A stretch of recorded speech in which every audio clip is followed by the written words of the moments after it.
Calling Temple City Council regular meeting to order for March 15th, 2022. Pursuant to AB 361 signed by Governor Newsom, cities are allowed to hold city council meetings via teleconferencing, and members of the public can observe and address the meeting telephonically or electronically.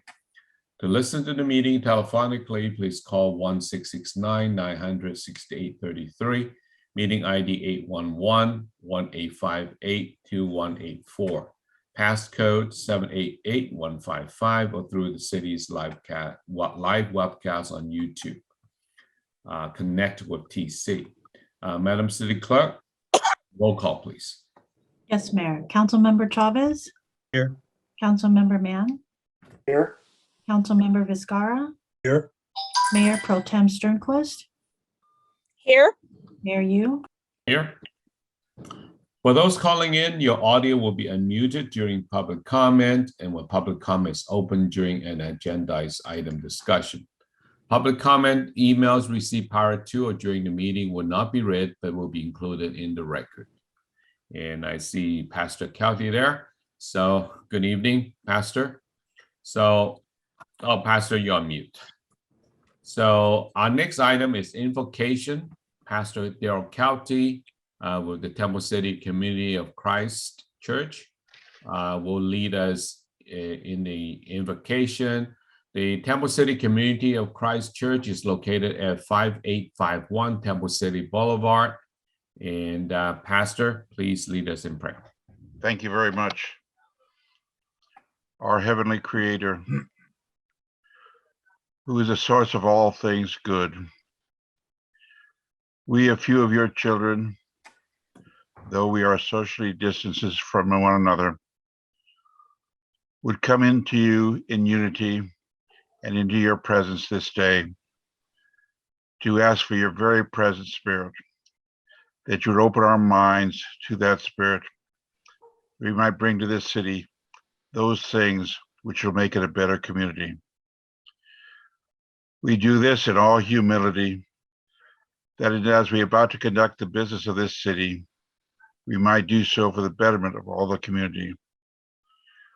We would also pray for all the staff, that they might have the wisdom to do their individual tasks with diligence, that they would be able to make this city, Temple City, a place to be proud of.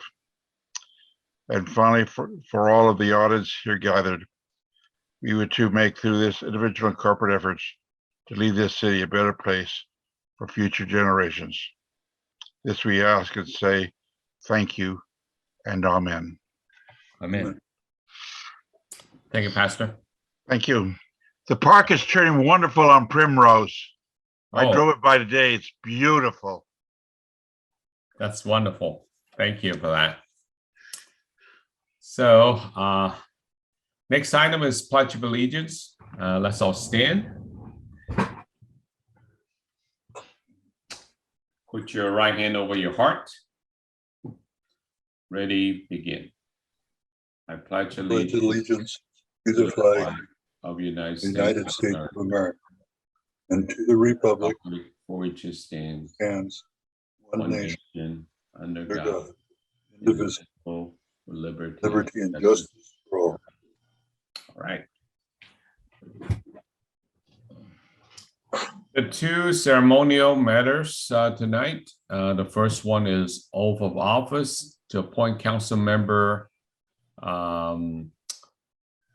Edward Thomas Chavez and Vincent Yu. So I turn this over to Madam City Clerk. You know, people are probably wondering who the hell is Edward Thomas Chavez. I guess we have to use our real names, I guess. Yes, so. So now we know. Yeah. Although when I guess I should clear this up with Peggy first. So when I do the oath, should I say I, Edward Thomas Chavez, or should I say I, Tom Chavez? I want to make sure I'm getting it right. Maybe we should talk to our legal counsel about that. I don't know. Legal counsel thinks you should use your full legal name. Oh, okay. I'll do that then. Thank you, Mayor. If I may please have Mayor Yu and Councilmember Chavez join me. If you could repeat after me, raise your right hand. I I, Edward Thomas Chavez, Vincent Yu, do solemnly swear do do solemnly solemnly swear swear that I will support that I will support and defend the Constitution of the United States and defend the Constitution of the United States and the Constitution of the State of California and the Constitution of the State of California against all enemies, against all enemies, foreign and domestic, foreign and domestic, that I will bear that I will bear true faith and allegiance true faith and allegiance to the Constitution of the United States to the Constitution of the United States and the Constitution of State of California, and the Constitution of the State of California, that I take this obligation freely that I take this obligation freely without any mental reservation without any mental reservation or purpose of evasion, or purpose of evasion, that I will that I will well and faithfully well and faithfully discharge the duties discharge the duties upon which I am about to enter. upon which I am about to enter. Congratulations, gentlemen. Thank you. Thank you. Thank you. Thank you. Seems like I heard that somewhere before, I guess.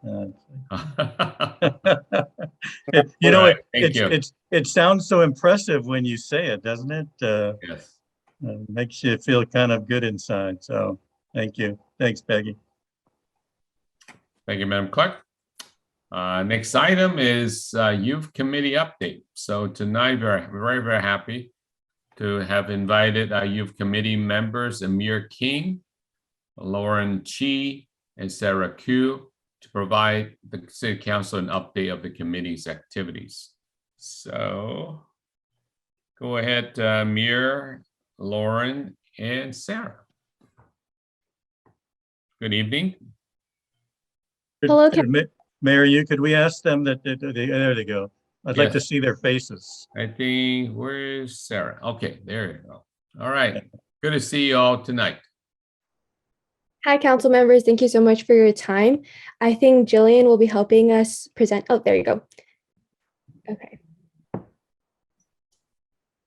So again, thank you so much for your time today. And I will be speaking on Youth Committee's experience with Athens services in correlation with our recycling objective. In August, we were graciously invited by Mr. Ed Chen to visit the Athens facility in La Puente, where we learned so much about where recyclables go once they are collected from our homes. I speak for many other youth committee members that we were extremely surprised by the complexity of the facility and all the work that goes on behind the scenes. I would like to speak about the several points that I learned when visiting the facility. So we visited Athens Material Recovery Facility, also known as MRF for short.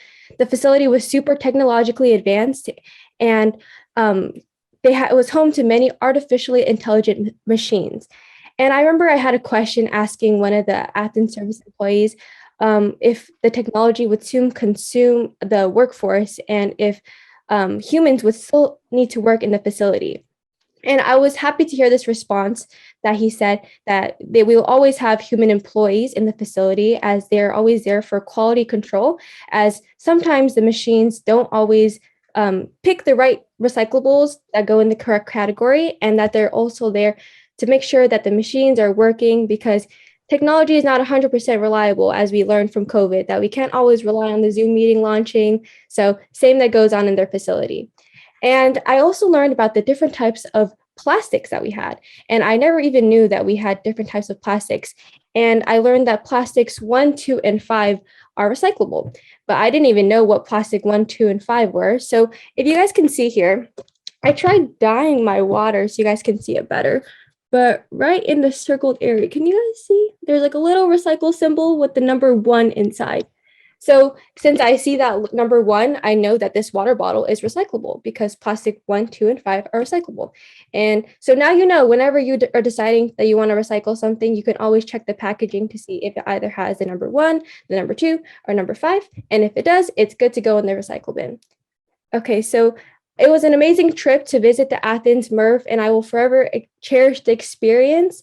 And to move on, we also worked on digital billboards.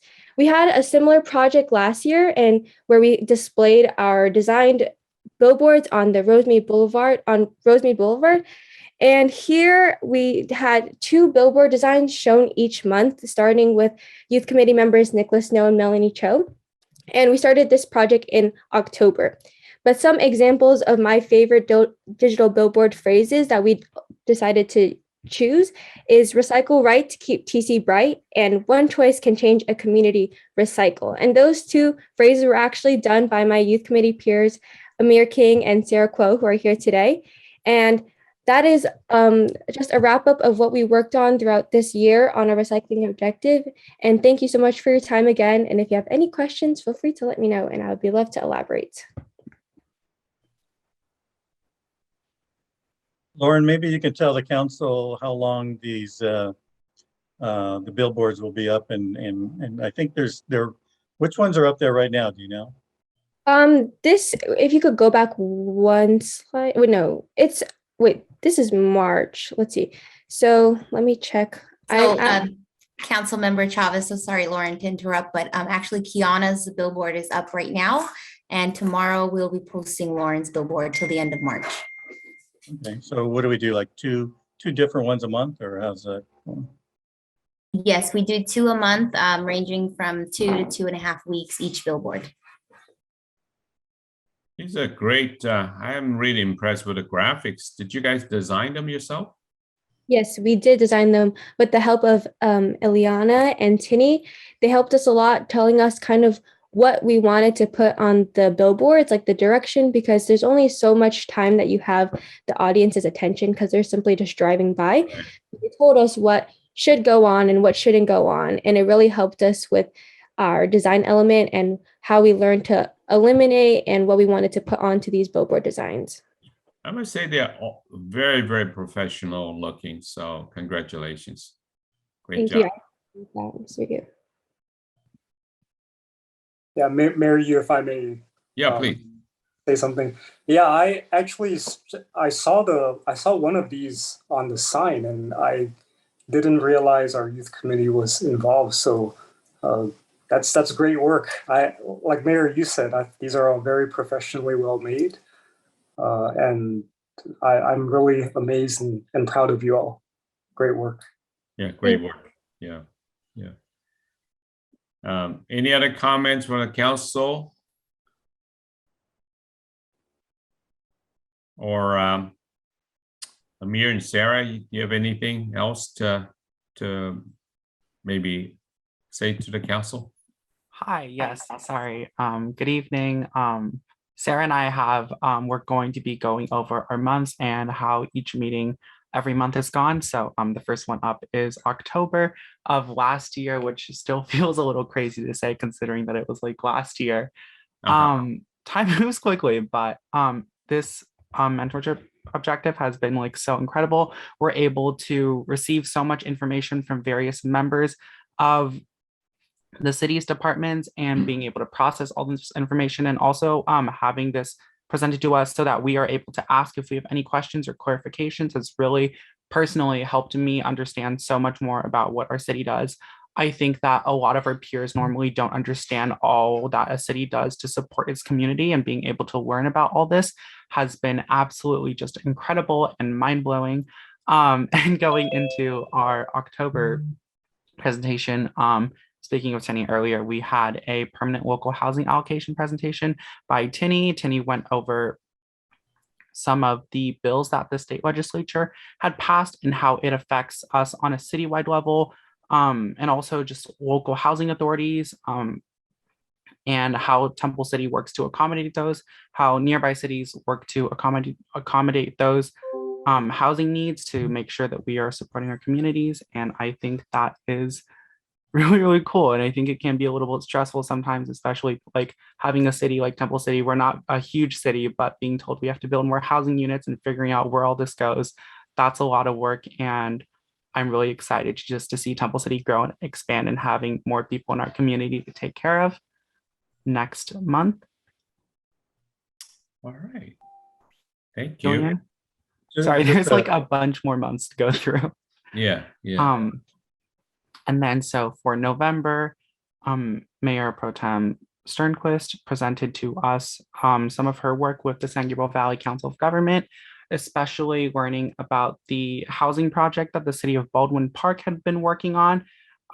Once again, I think that was like a beautiful collaboration with, I believe it was Supervisor Solis that stepped in, the city of Baldwin Park working to accommodate that, the council plus the mayor, and watching the entire community come together to start something really brand new and fresh in the San Gabriel Valley, making sure that our unhoused neighbors are being taken care of. I think that is really, really incredible that we're putting in that work, and hopefully we can see more of it. And then also Councilmember Sternquist brought up the fact that with the San Gabriel Valley Council of Governments, that like the tap water that we have in our homes, that is drinkable. I think that's also really mind-blowing to show that like there's so much work that authorities like these, how cities in the San Gabriel Valley all work together to make sure that we are really giving our residents the best quality of life that we can get. And then also later on we got a presentation on housing programs, loans, and grants by Associate Planner Gulick, and part of that was a brief overview of a program that the city has to make sure that those with disabilities are able to build what they need in their own houses. And once again, really, really, really incredible that the city is doing that, giving people more opportunities, having them, giving them better qualities of life. And I am free to take any questions about these past 3 months, if anyone has any. Because then I'm going to be passing it over to Sarah. All right. Hi. Thank you for that, Amir. In December, the committee received a presentation from Parks and Recreation Director Matsumoto with a sneak peek of Primrose Park, which for me was really exciting because I'd heard a lot of news about the park, and getting an insight on the process of building it and getting to see it all come together, I think was really cool. Personally, I'm pretty sure a lot of our other youth committee members also really enjoyed the presentation. In January, the committee received a presentation from Executive Assistant to the City Manager and City Council, Ileana Flores, and Management Analyst Tinny Chan regarding social media in local government and how it's used to communicate with the public, and a presentation from Public Safety Supervisor Brian Arizumi on public safety and emergency management in local government. I really enjoyed the presentation that was given to us by Ileana and Tinny, because it gave a really good insight on the amount of work that goes into projecting the view of the city that they project on social media. And there is so much planning and behind the scenes that I didn't really realize went on. And I really enjoyed listening to what they had to say and them just walking us through what they do. In February, the committee received a presentation from Administrative Service Director Susan Parges, which touched on human resources, city budget and finance, and information technology in local government. What I found really interesting was the city's budget and getting to see how everything plays out and how much money goes to different departments and how much thought actually goes behind the process of that. I enjoyed getting to get familiar with that process, as fundraising is and distribution of finance is something that I really enjoy getting involved with. So I really liked her presentation. That's all we have for our overview of what we've done for this year's months. And again, thank you for listening. And if you guys have any questions, all of us are open to any. A lot of progress that you guys have made. Any other questions, comment from the council? Tom? Thanks, Mary Yu. first of all, I want to thank staff for sharing their time and of course their knowledge with the youth committee. If this sounds a little familiar to some of you on council, it kind of reminds us of the Citizens Academy, perhaps, that we were used to giving pre-COVID, and the students were getting sort of a mini Citizens Academy, going back to when Peggy and Jillian and I sat down at the beginning of last year and thought about what we would like the youth committee to focus on and to look at.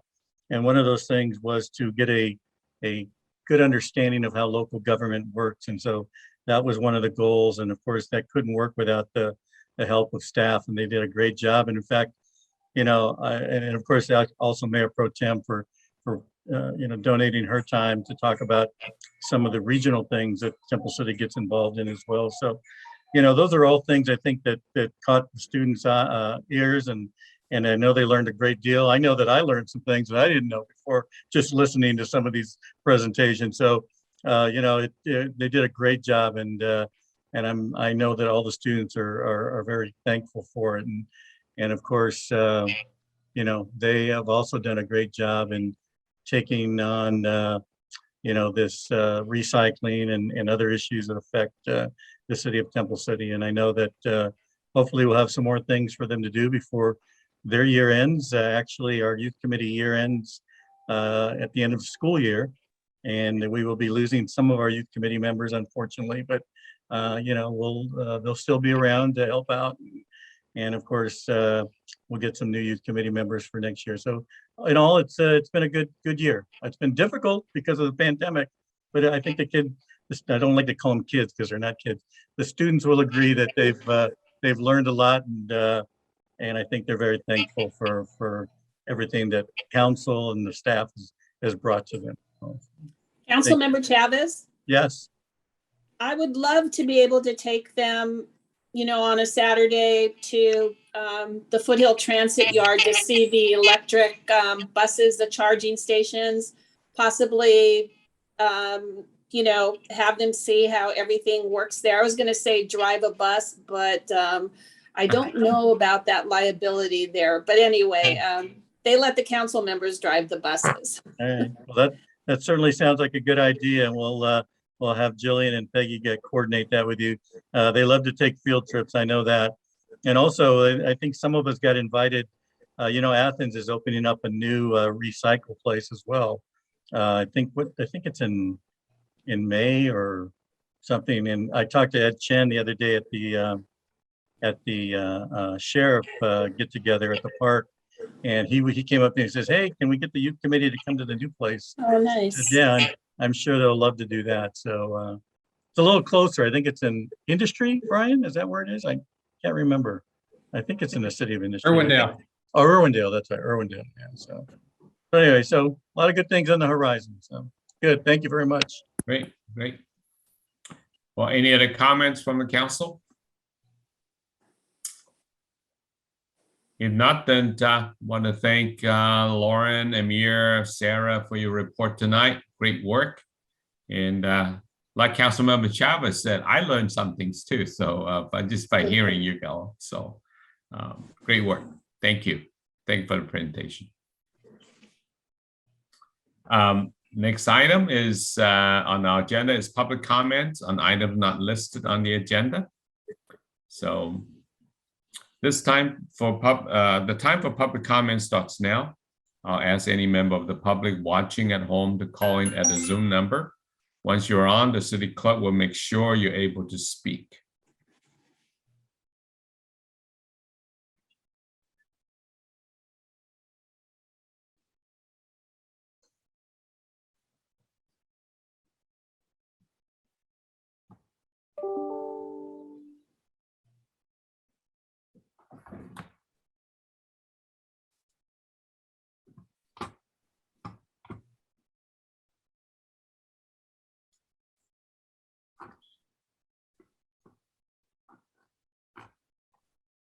Soon we won't have to go through this. I think this may be the last meeting, hopefully. If that it would be the case, that means the numbers will be down. So, Madam City Clerk, are there any public callers offering comments on this item?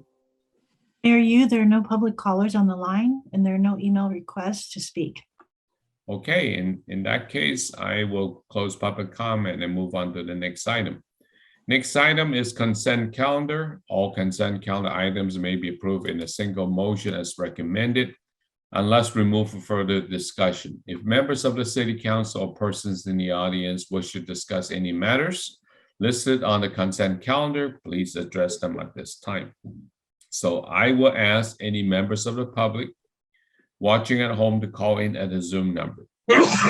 Once you're on, the City Clerk will make sure you're able to speak. And I guess we have not started a timer, so I'll just give a mental note of 1 minute.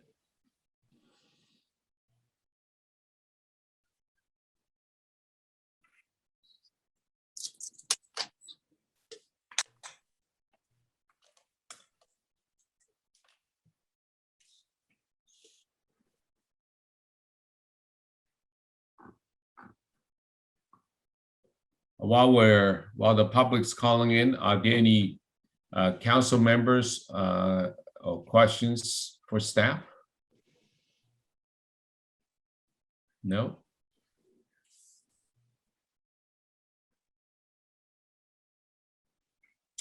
So, Madam City Clerk, are there any public callers? Mayor Yu, there are no public callers, and That's there are 45 seconds. no requests to speak. Okay. Well, with nothing from the public and the reasonable time have been given for them to call, I will close public comment. And may I get a motion, please? I'll move to approve the consent calendar. Second, Okay, Madam City Clerk, roll call, please. Yes, Mayor. Councilmember Chavez, Yes. Councilmember Mann, Yes. Councilmember Vizcarra, Yes. Mayor Pro Tem Sternquist. yes. Thank you. Mayor Yu, Yes, so the consent calendar has been approved. Next item is public hearing. There is none. And the next item is unfinished business. There is none also. And next item is new business. We have a couple items. The first one is fiscal year 2021 to 2022 mid-year financial review, treasurer's report, revenue expenditure, and capital project summary report and budget amendment. Mr. Brian Cook, I'll turn the floor over to you. Thank you, Mayor Yu. It'll be unusual for a city manager, and I'll be very brief. This represents first 6 months of the year, but as I've said prior about the city's financial condition, at the beginning of the pandemic, we were extremely concerned of what would happen, what happened with revenues, and how quickly would we recover. This report and the report thereafter on the ACFR, which is essentially the financial statements of the city, really represents a significant rebound post-pandemic and the shutdown of March of 2020. Going forward, though, we are starting to see some signs that are a little bit troubling. And everybody's dealing with it in their pocketbook and the gas at the gas station and whatnot. A lot of times this level of high inflation does seem to be a precursor to a recession. So that is something we'll be watching out for. But that still being said, we have gotten out of this pandemic very strong, and we have a strong foundation in which to move forward. But as always, we'll remain cautious, keep watching where the trends are going. And with that, I'll turn it over to our Admin Services Director and City Treasurer, Susan Paragas, and she'll go over both the mid-year, and after that, she'll go over our ACFR, our annual comprehensive financial report. So I'll turn it over to her. Thank you, Brian. Paragas, good evening. Good evening, Mayor, Mayor Pro Tem, council members. So this item before you is to review our financial condition at mid-year, which is July 2021 to December of 2021, which is the first half of the fiscal year 2021-2022. The recommended actions for this is to receive and file the fiscal year reports, mid-year report, and the related reports that are attached to it. Also, secondly, approve and authorize staff to revise the fiscal year 21-22 budgets with the proposed budget amendments that I'll present in the next few slides. So for the presentation overview, I will present an analysis, brief analysis, go over revenues and expenditures, the fund balance for the general fund, a conclusion, and the outlook for the city. So just as a general fund summary, we do have revenues that are higher this first 6 months, and they are in the building permit fees, the encroachment permit fees, parking permit fees, and zoning fees. And of course, these are all under the Community Development Department activities. The other revenues in the general fund are on target. And then on the expenditure side, we had budgeted for an election this year, but did not hold one. And the other expenditures are on target. So in the next slide, I'll show you the budget amendments we're proposing. We'll go to the non-general fund summary. So the revenues for all the other funds are also on target. The one thing that we don't have budgeted is the ARPA allocation of almost 8.6 million that the federal government has awarded to us. So there'll be a budget amendment for that. On the expenditure side of non-general fund, we just have a budget reallocation between certain funds, and however, the other expenditures are also on target. So for the proposed budget amendments for the general fund, during the analysis, we found that the building permit fees are up by 144% of our adopted budget. So we had adopted $462,000 as of December 31st. We collected $664,000. So for the building permit fees, we are requesting an additional budget increase of $462,000, 605, which takes it to $925,000 total. The encroachment permit fees, we're requesting almost $98,000 increase as of December 31st. It's 101% already of collections, 101% of budgeted amount that we've collected so far. So by this budget amendment, it's being increased to $250,000. On the parking permit side, we are requesting $36,515. Again, this will currently, as of December 31st, we're at 138% of our adopted budget. So this amendment will take it to about $81,500 for the rest of the year. Zoning fees is also a major increase of $35,630. That'll take it to $95,000. Currently, our collection as of December 31st is 153% of our adopted budget. So this increase will take it to the $95,000 level. On the expenditure side for the general fund, we are requesting a reduction of $189,200. The major reduction is from not holding a local election. So I'm requesting $214,200 reduction in the election budget. However, I'm also requesting additional expenditures for the purchasing division to purchase office equipment, specifically for the city yard. As you're aware, we don't have any infrastructure for any type of internet connection or connection to City Hall. They have no phones, they have no PCs. So by creating a connection for internet connection, we're able to install security cameras. We can have PCs by staff there. They currently have nothing. And a printer that they need to efficiently operate. On top of that, to be able to do all that service, we would need network switches, routers, and cabling for all that. And we're estimating about $22,000 for all that. The second purchase for the office equipment is a laptop and several scanners for the city clerk's office. This will help make them efficient in the records retention operations. Mayor, I do have quick question if you Sure, don't yes. mind. Yeah, please. Is that going to be enough? This 22 and the 25,000 doesn't seem like a whole lot of money for what we want to do, especially at the city yard. I mean, Well, Spectrum is taking care of the costs of installing fiber connection there.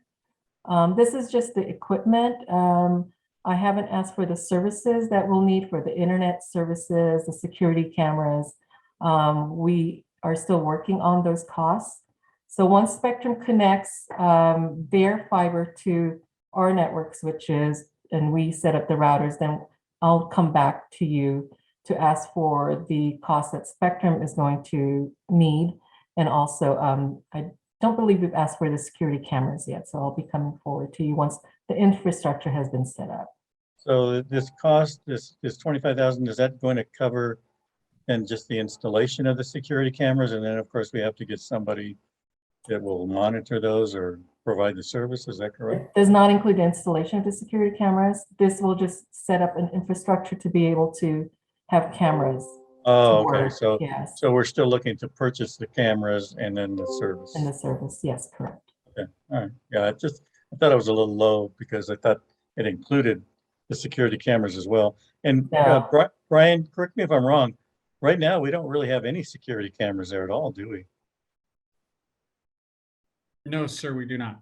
Yeah, and I think it's very important that we do because there have been some unfortunate situations there over the past few years. So, okay, thank you. Mhm.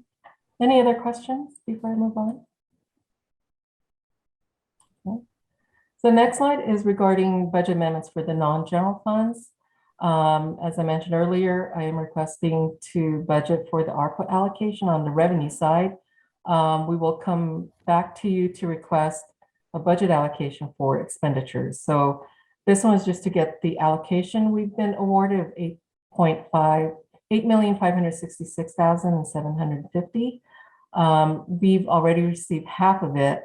We don't receive the other half till the next fiscal year, but I would like to record the total amount that we are entitled to on the budget side. On the expenditure side for the non-general fund, there's a total decrease of $565,000.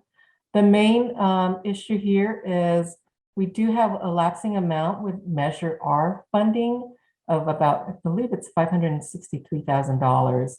And so what we're going to do this, since we don't have any projects planned right now, we are able to transfer expenditures for eligible costs to Measure R. So for example, here, gas tax fund, where we have repairs and maintenance for the roads from county, where I'm requesting to reduce their expenditures by $116,000, and the expenditure will go into Measure R. The Lighting and Landscape District Fund also handles our maintenance and repairs for traffic lights, lights in the land and streets of $149,000. So that will be transferred over to Measure R. And then lastly, Proposition A's dial-a-ride is eligible to be paid through Measure R. So that's why we're moving $300,000 of the budgeted amount into Measure R. So this transfer nets to zero because, going in and going out certain funds and into one fund. However, for Measure R, we will need to reduce the CIP project that's currently there for pavement management by $565,000, so it can absorb this additional funding of $565,000 for maintenance and repairs and the dial-a-ride. So this is a chart of the general fund revenue. What went up is the license and permit fees. It's totaling $1.6 million. It used to be $970,000 at 6.6% of our revenues. Now, as you can see, it's 10.4%. And here our total revenue, general fund revenue, goes up to $15,420,590, should you approve the recommended amendments. The expenditures on the general fund side, it's just reduction in the general government. So it's not a significant amount. And so the percentages are similar from last quarter's presentation. So with the general fund balance, our current budget right now is here with a net estimated balance or surplus of $21,810. Our audited fund balance for the general fund is $21,688,834. So currently, without the budget amendments, our estimated fund balance at the end of the year, fiscal year, is $21,710,644. With the approved, should the amendments be approved, we're looking at an additional $821,860 in surplus for the general fund, which will kick our estimated fund balance to over $22.5 million. So that's a significant savings and additional revenues we're estimating at year end. So for the conclusion, one thing I didn't talk about is sales tax revenues are recovering actually faster than we anticipated. Which is good. We have higher building and planning activities this year. And then we can also use the ARPA allocation for other expenditures and preserve our general fund balance for other purposes. Susan, do you want to just explain the difference on that's changed in the last couple of months on the ARPA allocation that frees us up to do more of those? If you just give very briefly. Sure. So initially we were required, we can request part of that $8.6 million. We could have used it for our revenue losses since COVID hit March of 2020. But we had to specifically identify what to use it for that would be used for the community. And we were limited. We had to prove we had revenue shortages. So I came up with, they had a spreadsheet. I had to come up with all our revenues in the last 2 years, I believe, and then have to estimate what our revenues would be in the following years. And that would give us the amount of what we can use the $8.6 million for. So now the new rules, the final rules that the federal government or Treasury has put out is up to $10 million, we don't need to show that we had a revenue loss. So basically we can use the $8.6 million for anything council, would like us to do to help the community or to help the operations in the city. So we don't have to show and calculate our revenue losses. We're automatically given a $10 million cap, even though our allocation is only 8.6. We're given 8.6 automatically, and we can use that for whatever purpose council would like to do.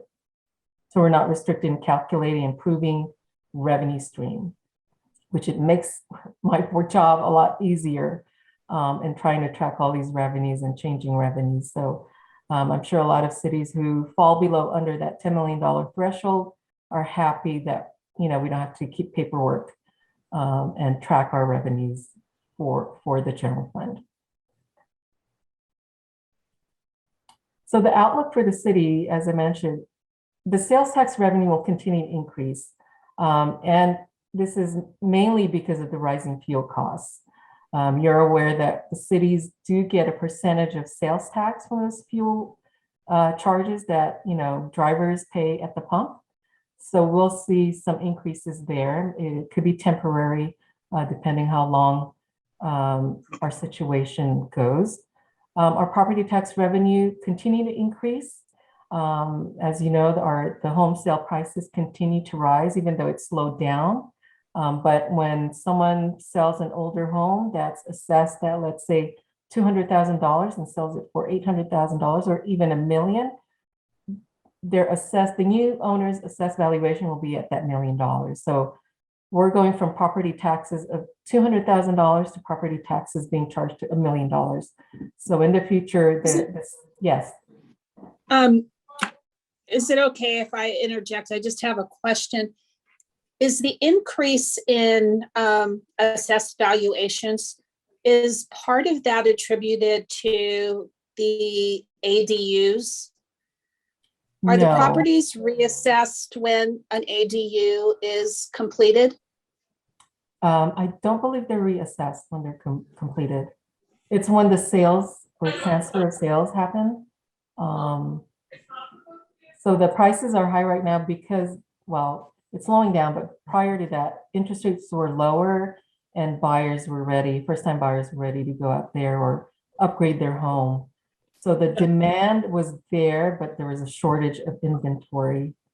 So it created a bidding process, thus creating the higher prices. But this does not take into effect the ADUs that are being planned. Are ADUs recorded? Mr. Reimers can probably answer that question because he's worked with the clerk's office, I mean, with the assessor's office a bit. I thought I saw Mr. Reimers on.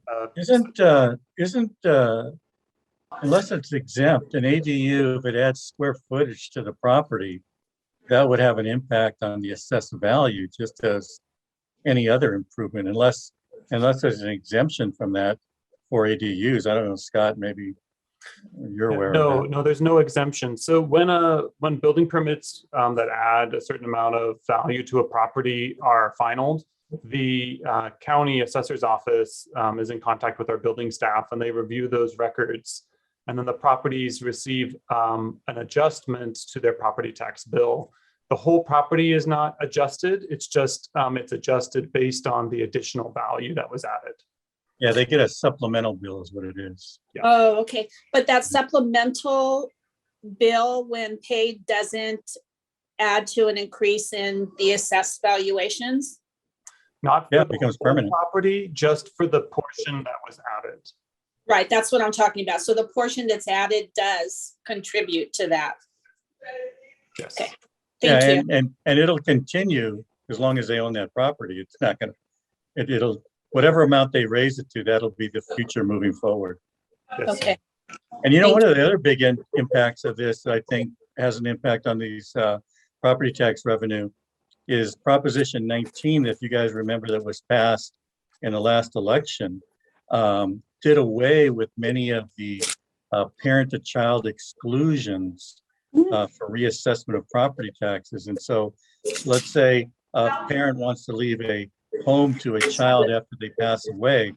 In the old days, that the child took the parent's tax rate or tax assessment. That was just passed on to them. But now there are restrictions on that, which of course have caused property tax revenue to increase as well. So I think that might have a little bit of something to do with it as well. Are you talking about the Prop 13? No, Prop 19. No, the value of the house. Well, Prop 13 is that's what years ago set the property tax assessments, and then of course every year the tax assessor can assess. I believe it's up to 2 or 3% per year. 2%. Is it 3%? 2%, yeah, 2%. without any questions asked. And they usually do. You The can last guarantee. year, I believe it was just a little over 1%. So Yeah, they didn't quite go to the full 2%, but It can go up to 2%. But no, I'm talking about that Prop 19 that was passed, Fernando, that basically did away with the parent-to-child exclusion. I mean, you can still get it, but there are very strict. There are certain restrictions to getting that, and so as a consequence, the LA County is getting more tax revenue because of those increases as well. Was that this year that went That was into effect? It went into effect last year, February of last year. It went into Yeah, I remember that. Yeah. Wow. Yeah. okay, so moving on for the rising building construction activities, this is when, an old home is torn down or an old building's torn down, and then the developer puts a mixed use property there. So that will also result in higher property tax revenues as the assessed valuation of those units, would increase, or individual properties or individual units would be assessed of value. And so as I think there is 2 developments, I believe, Scott, that are happening in the city. So I anticipate receiving higher property tax revenues in the future for those. However, on the other side of this, as much as our revenues are estimated to increase in the future, currently we are seeing rising costs and inflation, which means higher expenditures, possibly in our supplies, our equipment, like the computers and the modems or the routers and switches. I don't anticipate our contracted services to go up right now as we have agreements with those vendors, but as possibly once their agreements expire, they could potentially come back to us and request for higher fees. So we'll watch out for that. But on the other side, as inflation goes up, investment interest rates go up. So we are hoping to see higher interest income if this does happen. And just to give you an idea, LAIF on December 31st was at 0.21%. LAIF is the local investment fund, that a lot of cities or agencies go to because it's easy to put money in, earn interest for a few days, and then take money out. So LAIF's interest rate right now, which we have a majority of our funds in, was 0.21 in December. Currently today, it's 0.33%. So, I mean, it's still low, but it's a lot better than the 0.21% that we were receiving. So what do? We're continuing to monitor, like the growth in property taxes. We'll just make sure that hopefully we increase our revenues enough to offset some of our expenses. But on the other side of that is a potential for recession. With the inflation, the international affairs that's going on right now there could be economic instability in the near future and soon. So this is all I have, and I'll take any questions. So our recommended actions again is to receive and file the fiscal year 21-22 mid-year financial review and related reports, and approve and authorize staff to revise the fiscal year 21-22 budgets with the proposed budget amendments. Any questions? Thank you. I have a question. Director. Yeah, go ahead, Mayor Pro Tem, please. Susan, the last time that we had a recession, do you remember how long it lasted? I believe that happened in 2008. And it could have lasted, I think, 3 years, maybe 2011, 2012, before cities fully recovered, or if they fully recovered. 2012, I think it was the start of recovery, although it was a slow recovery process. Okay. Thank you. Mm-hmm.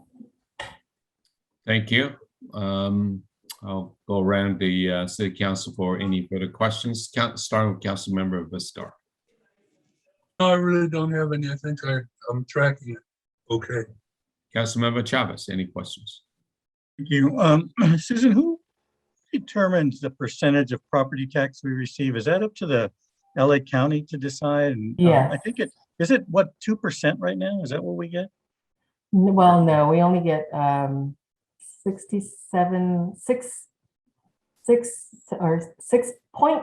cents. I'm sorry, 6.7 cents to the dollar.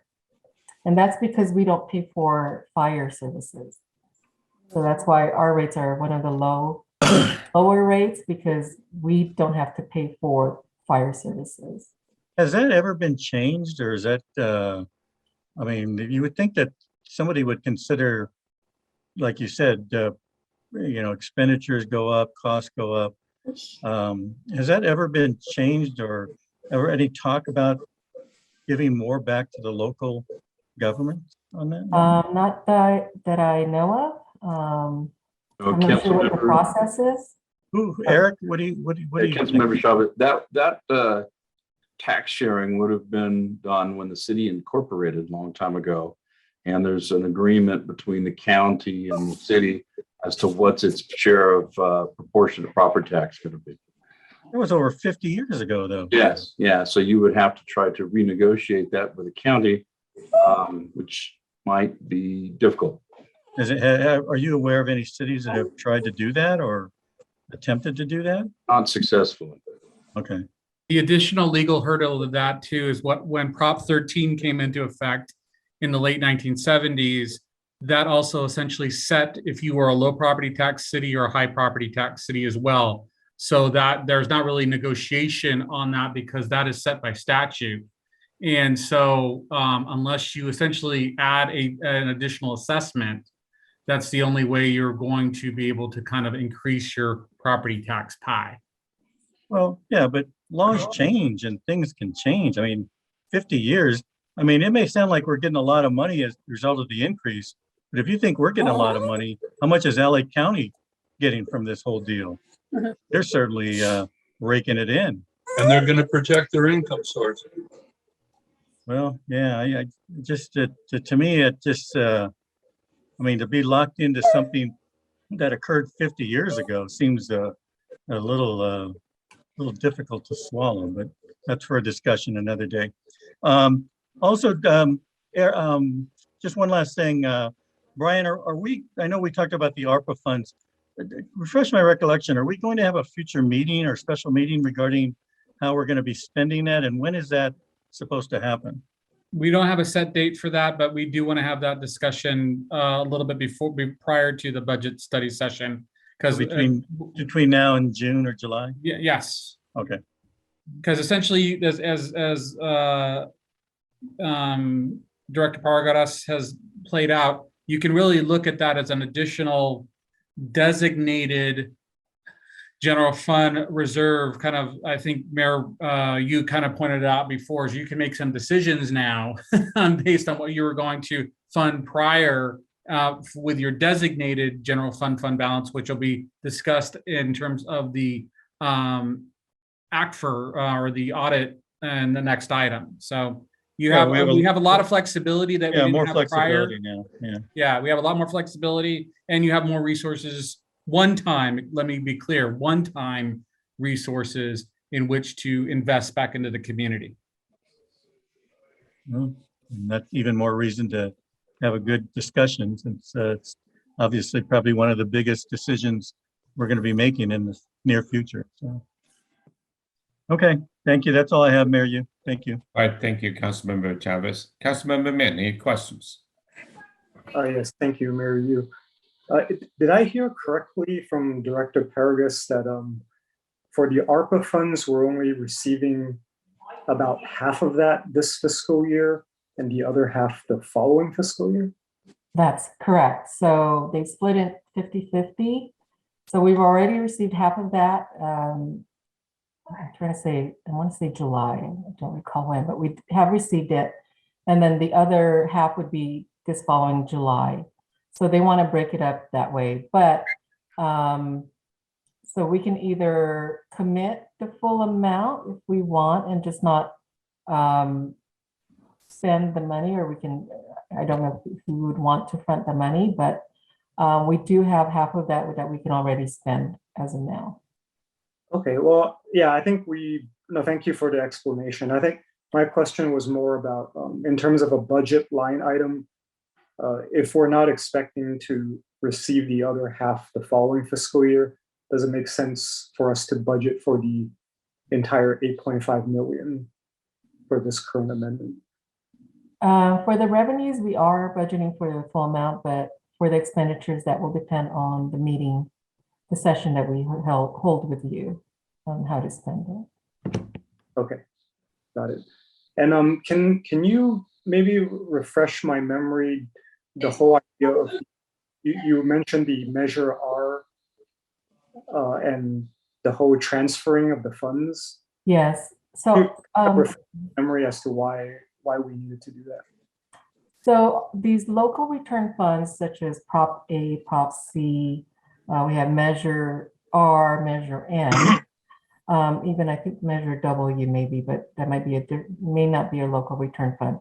These 4 funds, we get an allocation every year, but we have, I believe, 3 years or maybe even 5 years to spend that allocation. And so for Measure R, for a specific year, MTA has informed us that we have $563,000 to spend, or we lose the funding because it's lapsing. We've met I want to say it's 5 years. We met the 5 years. And so this would be our 5th year. They did help us and say, you can transfer expenditures from your other funds that you're using.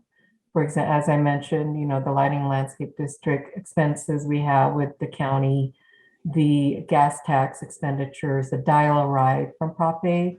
So we're able to transfer those costs into Measure R, since we don't have a project plan just yet. And we probably won't have one to spend by June 30th this year. So by transferring those expenditures into Measure R as maintenance and repair, and the dial-a-ride, the bus transportation, we had to reshuffle the budgets for those funds and Measure R funds. Okay. I think we could come up with a project to spend some money before June. What do you think, Tom? Well, we would have to pay the invoice. I'm sure between the 5 of us, we could come up with some good good suggestions. It's never been our problem to spend money. It's how to find it to spend it. So. Yeah, I think just I guess my follow-up question is, would we expect for a similar lapse to occur the following fiscal year? Well, no, we don't. Yeah. We don't, because we are going, as I think we've talked with both you and the mayor about on the standing committee, we have a pretty hefty pavement management plan of over $5 million worth of project costs that we're bringing forward. So that should take care of multiple years of both Measure R, Measure M, and SB1 money coming forward.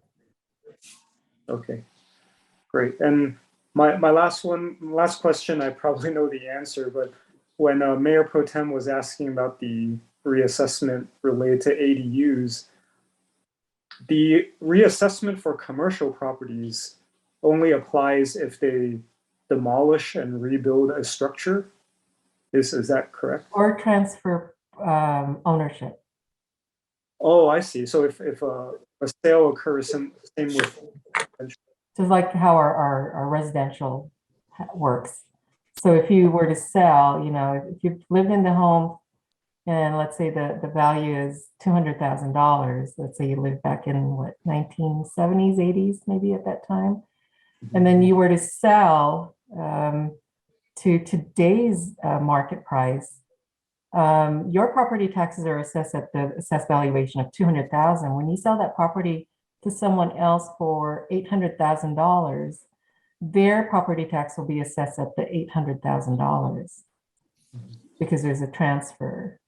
Yeah, I don't think we may have the answer to this, but I'm kind of curious, in relation to some of the empty storefronts that we might see, how often does commercial property really exchange hands, or are these really just long-term, I hate to use the word absentee landlords that exist in some of these areas?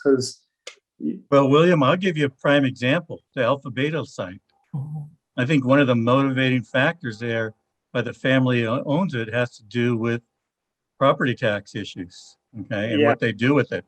There's no question in my mind, because once they improve it, their taxes are going to go up. As long as they hold on to it and do nothing, their taxes remain the same, subject to the 1 to 2% increase every year. So there's no question that comes into play in those type of situations. Yeah. I guess that question turned into more of a comment. But anyway, thank you for the answers. All right, thank you, Councilmember Min. Mayor Pro Tem Sternquist, any further questions? No other questions. Thank you. Yeah, I don't have any further questions either, but maybe perhaps Director Paragus or the city attorney can maybe sometime in future, not necessarily now, kind of explain to us for every dollar of property tax we put in or we pay, for at least for Temple City, where does it go? Who gets what? I can send you a chart. HDL provides a chart of where the tax dollars go. So I can do that. Yeah. And send you council So the chart that shows how much goes where, and then eventually we're at the bottom that gets 6 to 7 cents per dollar. yeah, if that's public information, perhaps at some point, maybe the city manager can share that as one of his reports so that our citizens would know that the city really does not get that many dollars, even though the property tax seems pretty high. We really don't that doesn't really generate too many dollars for us. And Vince, Mayor? you bring up a good point, Vince, that and I think you're exactly right, that, you know, people are seeing the increase in property values in Temple City and think that somehow we're filling our coffers with millions of dollars. That simply isn't happening. And I'm sure when Susan shares that information with us, we'll be quite surprised as to where that money actually goes, because it's certainly not coming back to Temple City. That's a good point, because that perception is there. Yeah.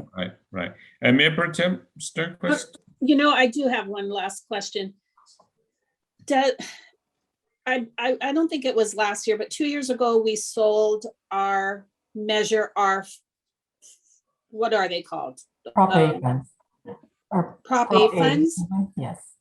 Okay. Is that a consideration again? Would that benefit us at all? If we had lapsing funds, it could benefit us. However, at this point, we don't need to sell or exchange our property funds with general fund. Okay. As I think I showed, we are expected to get over $800,000 in surplus this year. So last year, 2 years ago, we needed the exchange in order for us to balance our budget.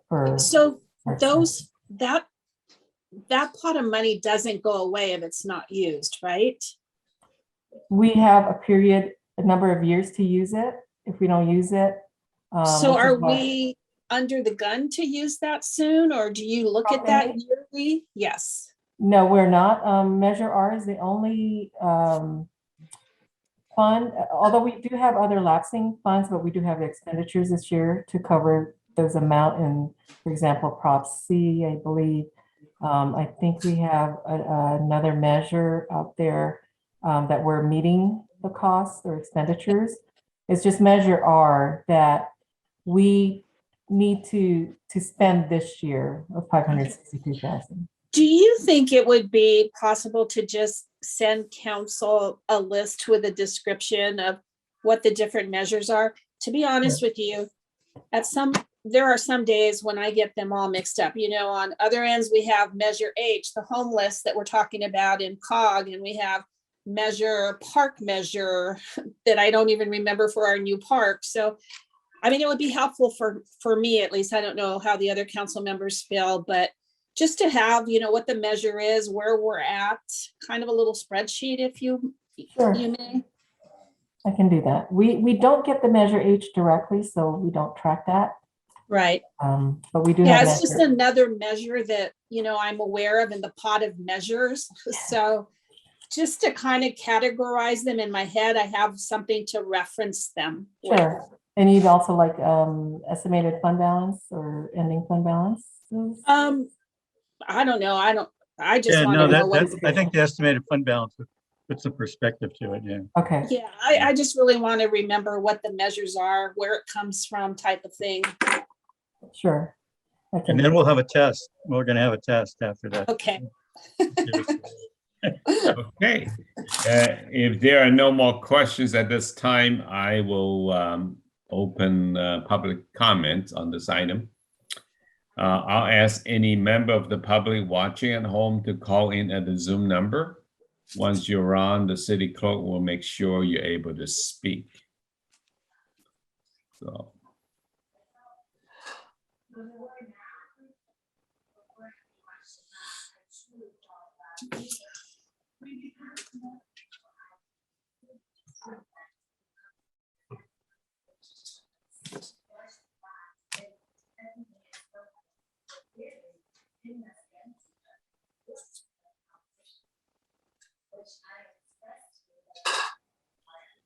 Well, Madam Clerk, I don't see anybody calling in. Do you have any callers? Do you see any callers on your screen? Mayor Yu, that's correct. I don't see any callers and there are no email requests to speak.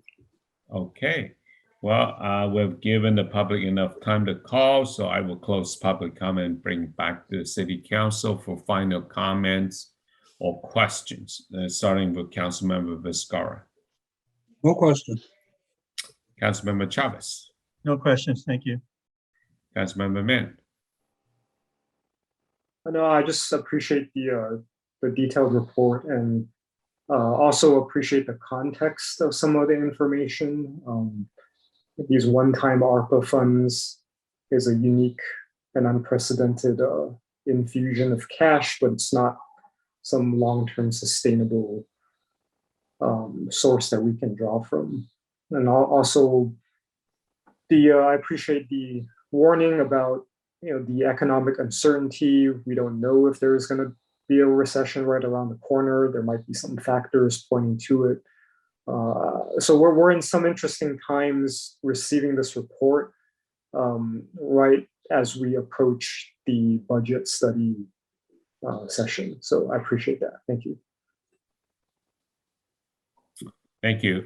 Mayor Pro Tem Sternquist, any final comments or questions? No, just thank you, Susan, for the information. Thank you. Thank you. Well, I too appreciate the report, and it's good to see our numbers today. But I'll just express a bit of a caution because I'm involved on the county side with the ARPA funding a little bit.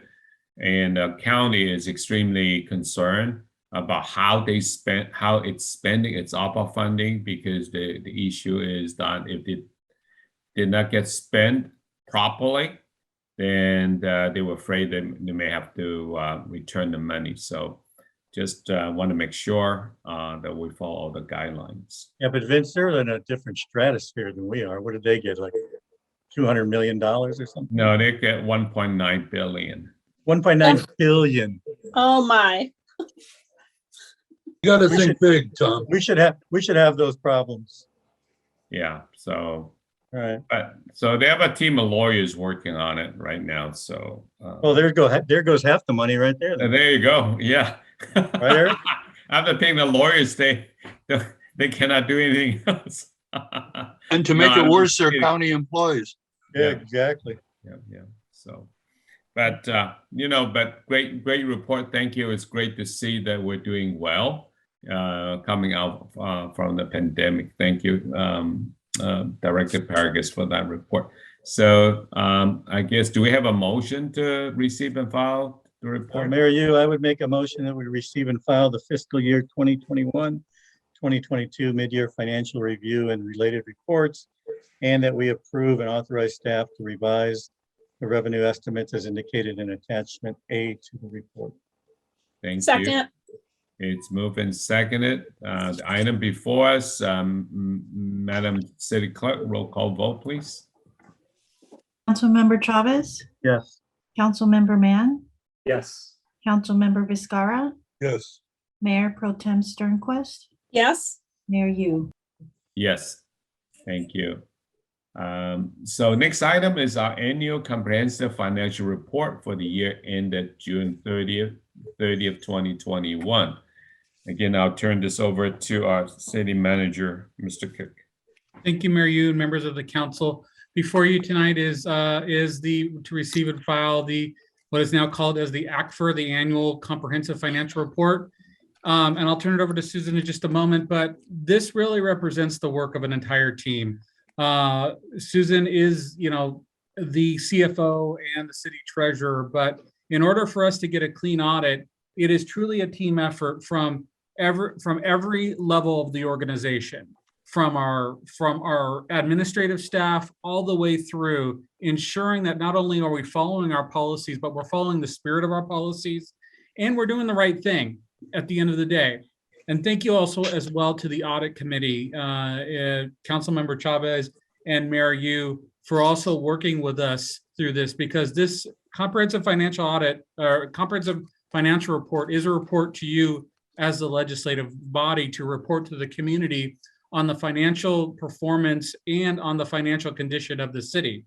As the auditors work for all of you, all 5 of you, we work in great partnership with Bailey. But I just wanted to thank Susan, her entire team, but also I want to thank the entire organization.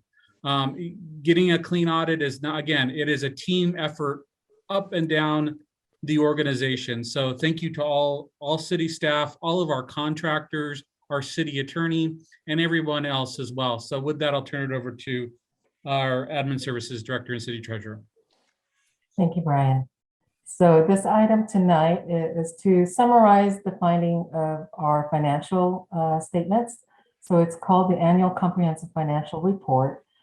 Previously, it was the Comprehensive Annual Financial Report, but because of the acronym, the GASB board determined that we have to call it Annual Comprehensive Financial Report, or the ACFR.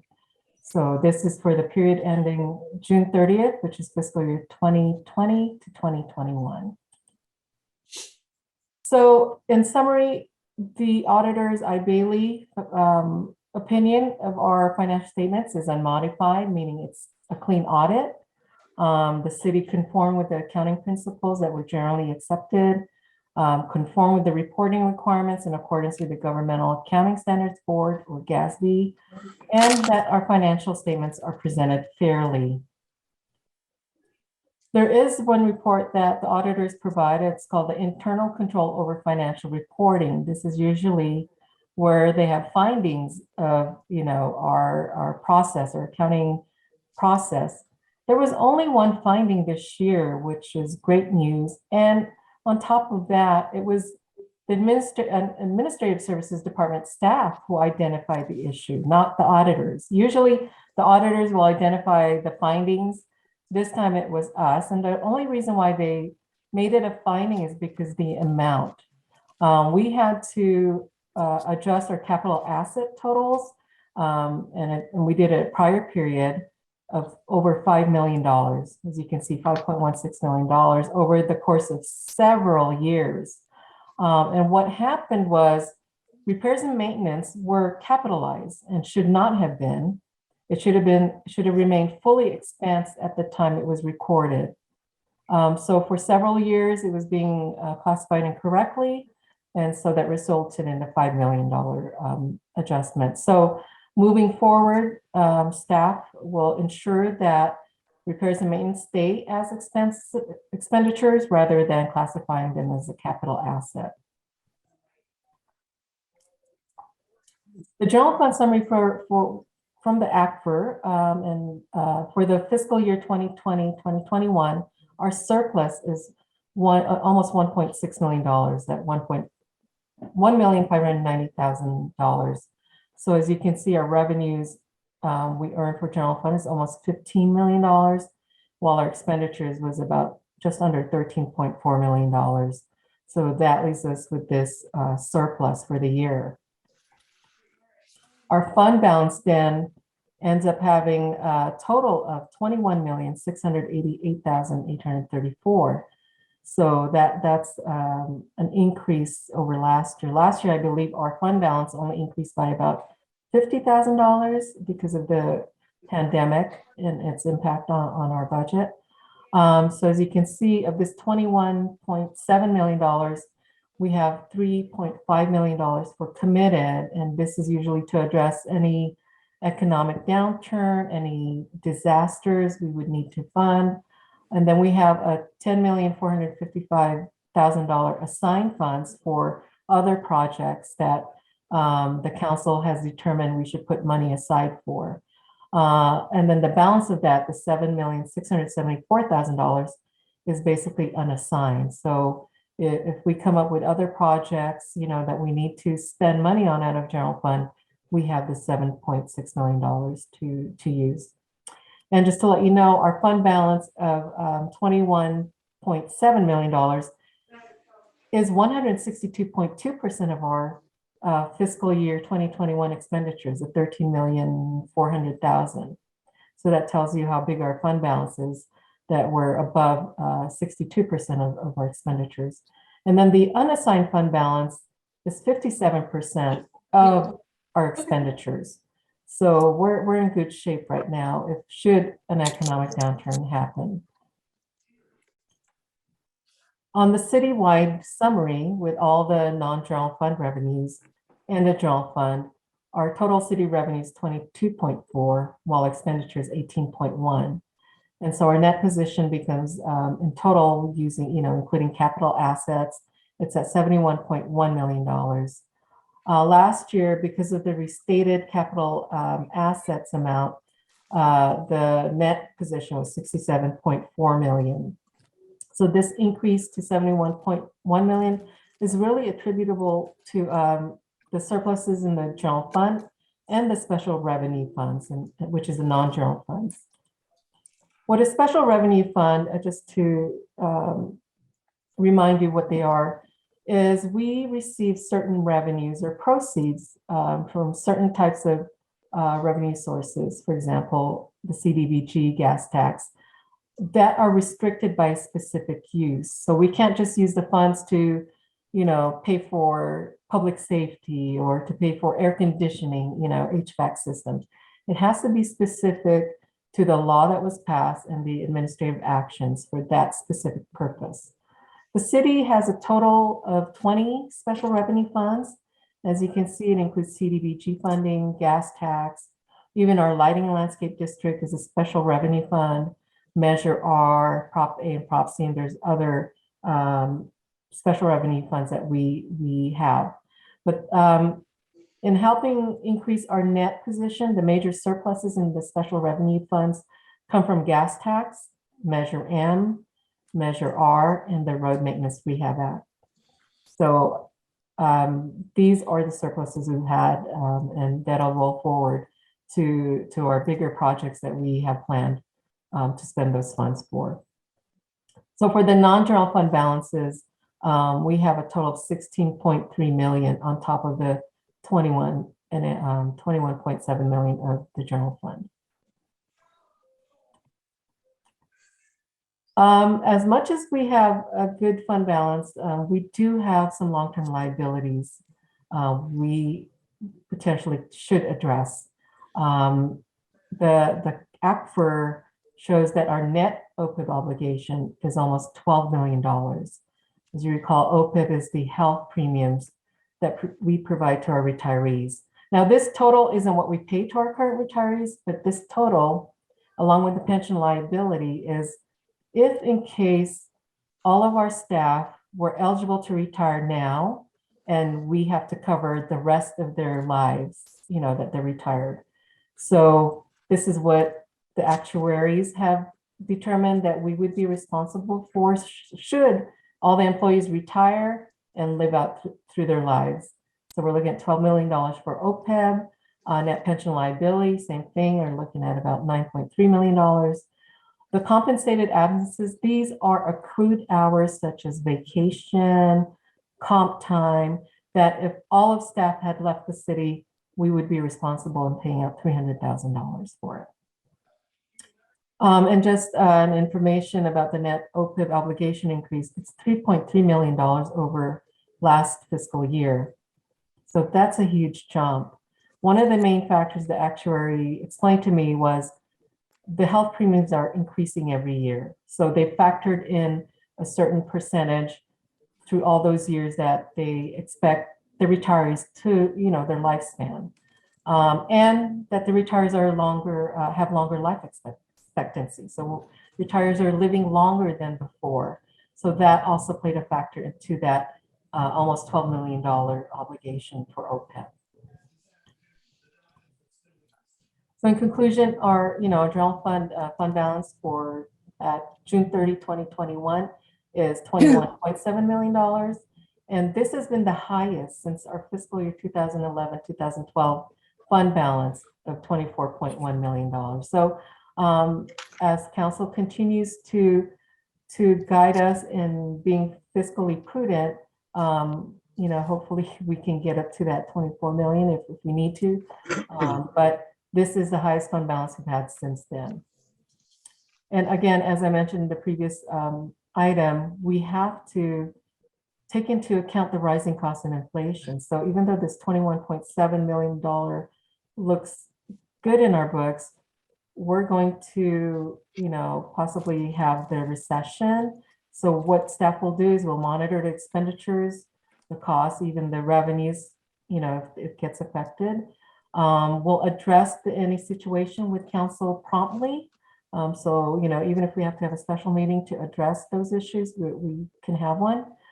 And also staff will help develop cost saving strategies to address, you know, any issues, any of the rising cost and inflation issues. Mayor, Mayor, can I ask a question? Yes, please. Susan, I think I had asked Brian this a long time ago. I forget what the answer was, to be honest with you, but you know how we have a JPIA for our insurance, for our, you know, risk management. Have cities ever come together to, you know, reduce their health care costs by partnering? Because from what I understand, the larger amount of people that you have purchasing health insurance, the lower the cost.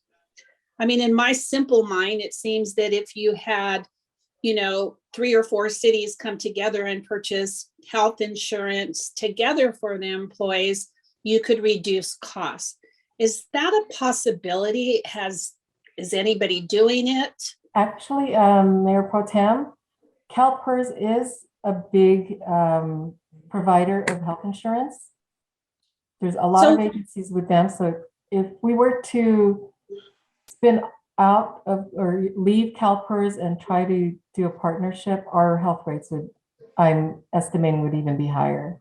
So they would even be higher. Yeah. So even though we all cities use their, if you will, their own plans, like maybe one city has a cafeteria plan, someone has another plan, they're still under this umbrella of CalPERS and they purchase in numbers to get those costs lower? No, it's a lot of members join CalPERS, not necessarily that we buy the insurance. CalPERS offers all these plans to us. So it's not like us saying, oh, we want to purchase 40, you know, medical insurance from you. It's more of, how can I say, all the cities together join CalPERS. And you can have, you know, all full-time employees purchase it. You can have maybe a portion of it. It doesn't matter what the premium will, the premium is not affected because it's set every year for the agencies that have joined CalPERS. I want to say in the past, I've heard Monrovia try to go on their own and go with a different provider. So I believe they left, this is what I'm thinking of, it's the other way around. Someone left CalPERS Health, and it's, of course, the first year it's lower or seems lower. As they keep renewing, the premiums are skyrocketing. So ended up going back to CalPERS Health. So we just have that, don't have the term with me right now, but as a bigger group, bigger membership, CalPERS is one of the largest.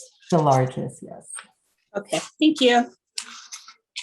And just one other caveat to that as well is that when you do provide a retiree medical benefit, that does complicate the matter a little bit. And at a future date, we'll be coming back to the council to explain some of those nuances as well. Okay. Right, thank you. Mayor Pro Tem, do you have any other? Are you done? No, thank Okay. you. I'll go to the rest of the council members. That's Councilmember Viscar, any questions? No, not really. It's a lot to assimilate. Yeah. Councilmember Chavez, No questions, thank you. Councilmember Min. Yes, I do have one question. You mentioned the actuaries, they have a certain, I guess, formula or way of calculating the net OPEB obligation. Do they use, or are they obligated to use the exact same methods or formulas for all cities, or does it vary? It varies on the plan we provide our retirees. So each city has a different plan, but I'm sure the methodology is the same. Some cities, you have to work with them, a certain number of years to get retiree health benefits. Some cities will only pay a set fee. So like, for example, some cities will only pay up to $500 of the premium, and then the retiree would have to be responsible for the balance of the medical or the health premiums. So it depends on our plan. Our plan, I believe, is possibly expensive because we offer it on day one, but of course, really the cost of it is more the longevity and the amount of the premiums the city pays. Okay. And a follow-up to that, you mentioned that the net obligation assumes everyone retires simultaneously. Correct. I actually like that explanation. Yeah. But do you know, just out of curiosity, how did they determine, or what life expectancy are they assuming when they're doing that calculation? I'm not sure what study they look at for that, but for us, they ask the cities for information on their employees, their age, how long they've been in CalPERS, that type of information. So they know the birth dates of our employees, the positions, so they ask all that, what do they call it? Some kind of data, I forgot what the term is, but they ask for the data of our employees. So they base that on the actuarial, how much long, if everyone retired at 55, they're looking at a longer life term. So there's a lot of factors that play into it, but it does vary depending on the plan each city provides their retirees. Yeah, because that number could go down if we decide to change our benefits to retirees. Yeah, because at least based on my understanding, retirement is a function of years of service, retirement age, and these other factors. So for an actuary to actually come up with a sum just seems, I guess, bizarre, because I don't understand how it works. Because what assumptions are you actually making to make that calculation? I would imagine that number could vary by a pretty large margin. So, I think that obligation always was kind of a mystery to me. Yeah, I think, William, I can give you my perspective, and I've had cases where we've used actuarials, and it's a pretty complex area. You need an expert, okay? And that's what they have. They have experts that figure out all these numbers based on so many different factors, and it just, to you and I, it's just like, whoa, how do they do that? But they do. And actuarials, these experts know their stuff, and by the time you get through everything, their testimony is going to be accepted. So, but again, it's way beyond our comprehension. But we would need somebody to come to a council meeting in actuarial and give us a tutorial that might take a long time to do so. But they do a good job. They usually do. It's a science. It really is. Yeah, and that's why they get paid well. Yeah, probably. Yeah. Okay, so thank you. That's all my questions. Mr. Mayor, I do have a question. Yeah, Councilmember Viscar, please go ahead. Yeah, for Susan. In the event of a recession, how does it hit us? Because our property taxes don't change. A lot of things remain the same. Where is the negative effect? Well, I'm sure building permits go down because there's not going to be that much building going on. Other than that, Potentially, it could also be sales tax again, because people won't have the funds to spend money on, almost like a COVID. But, you know, if you're only earning this much, not getting a raise, and then your commodities are expensive, or you have to cut out going out, you know, that type of thing. That's how it affects the sales tax. Or if there's a recession, kind of like what happened in 2008, there could be a market adjustment for real estate. So that could hit us, and that's where it hit a lot of cities, is there was a market adjustment in their real estate assessed valuation. I mean, we've gone back to the current level this time since 2008, but there was that real estate boom that happened back then. So that it can affect our property tax revenues. One other chart we can provide the council along with the pie is there is something that HDL tracks as well, and it's called the recapture. So they took what was prior, what the downward trend was, and the downward assessments that the assessor applied to certain neighborhoods, zip codes, and everywhere, and how long it took for those cities to recapture to those prior levels and now beyond. And you could see it was a long-term trend. So it didn't collapse quickly, it collapsed gradually, but it also grew back very gradually as well. So I think that graphic may be of interest to your question, Councilmember Vizcarra.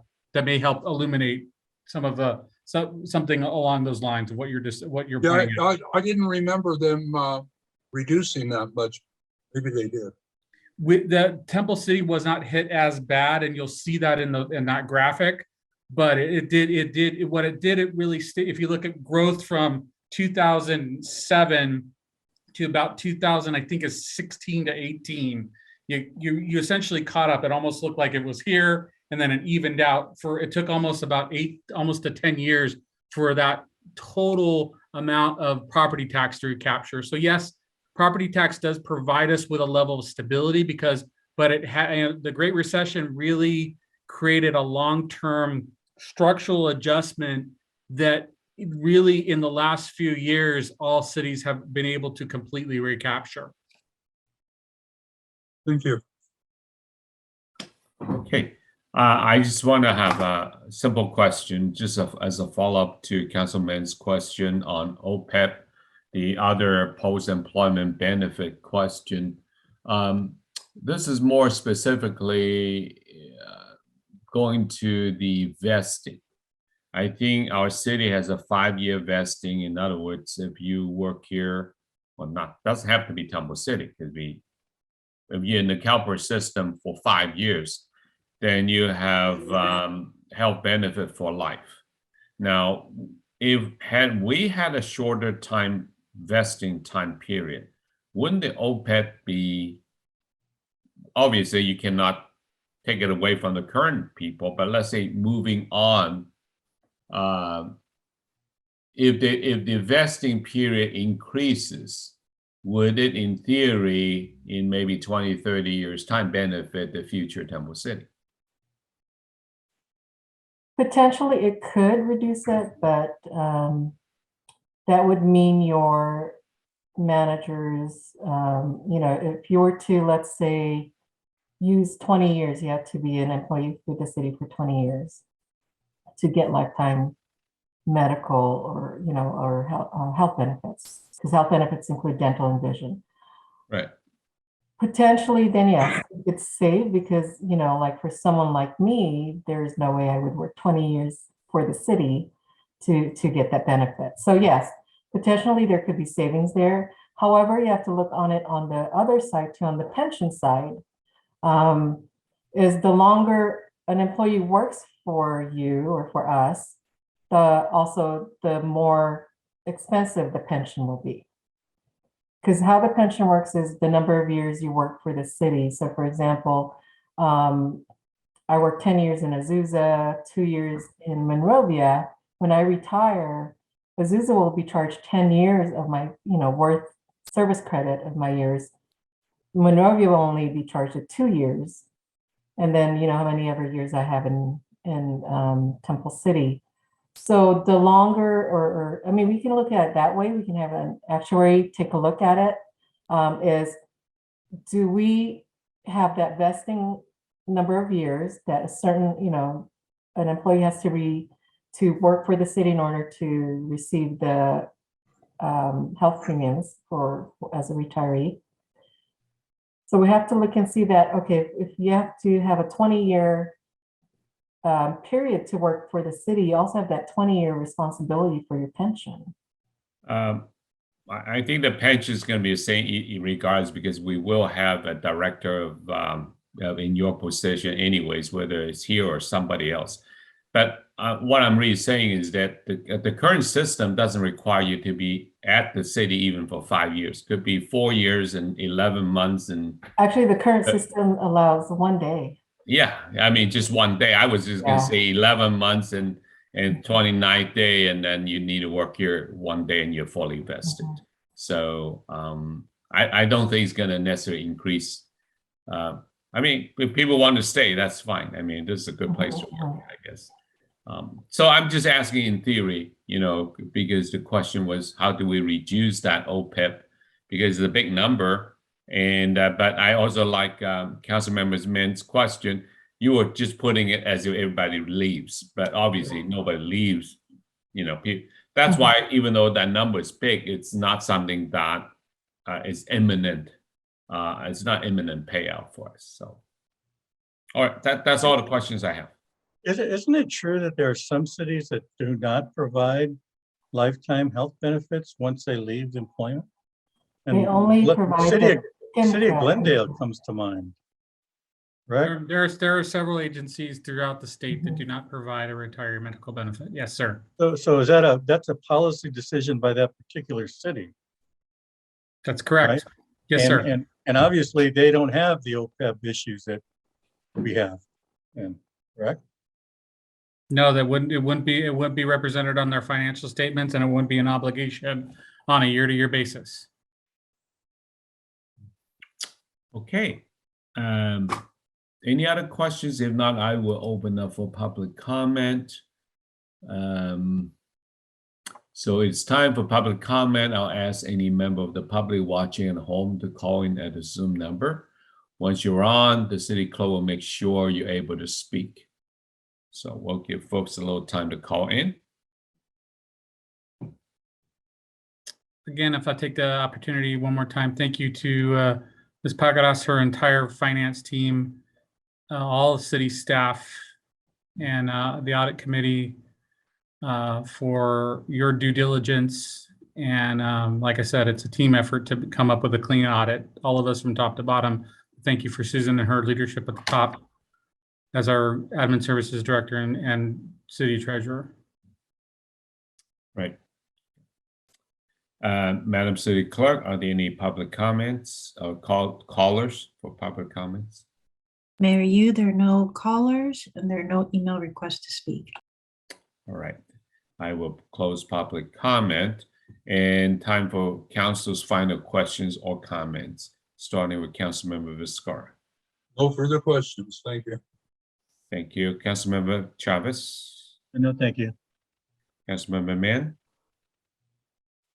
Again, I just want to say I appreciate the effort and work that goes into this report, even though we do it once every year. I know it takes a lot of effort to make sure all the information is correct. And of course, also shout out to our council audit committee for their work as well.